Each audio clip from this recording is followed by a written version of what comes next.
When you cook chicken soup, do you start with cold water or hot water? And should you use low heat or high heat?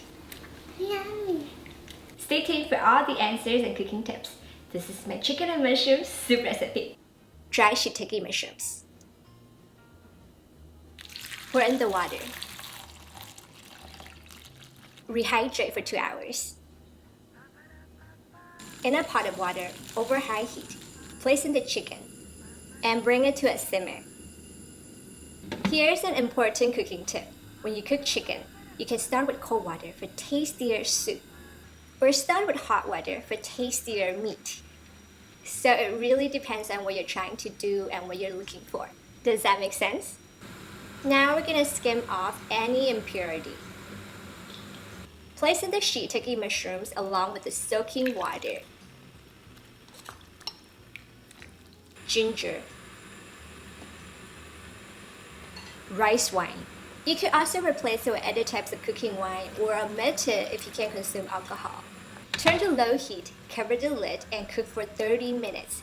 Here's another essential cooking tip. You could use low heat if you wanted your soup to be more clear, or use high heat if you wanted your soup to be richer. Again, it depends on your preferences. I took out the seed of the red dates because the seed could provide too much internal heat while cooking. In Chinese, we call it 上火. If you cook the red dates for too long, they would have a sour taste and also fall apart at the end. Cover the lid and cook for another 20 minutes.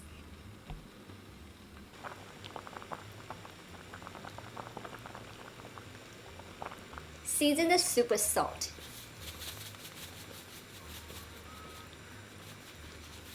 Place in the goji berries. Goji berries don't require a long cooking time. The nutrition inside will be destroyed and they will fall apart if we cook them for too long.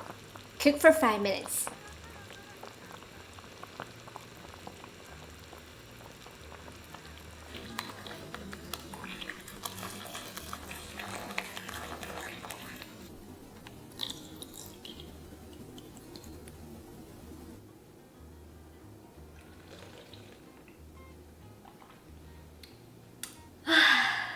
Full of umami taste from the mushrooms, slightly sweet from the red dates and goji berries. Really fresh, really savory, so good. So I hope you enjoyed today's episode also. Subscribe and thumbs up. I will see you again soon. Bye! Yummy.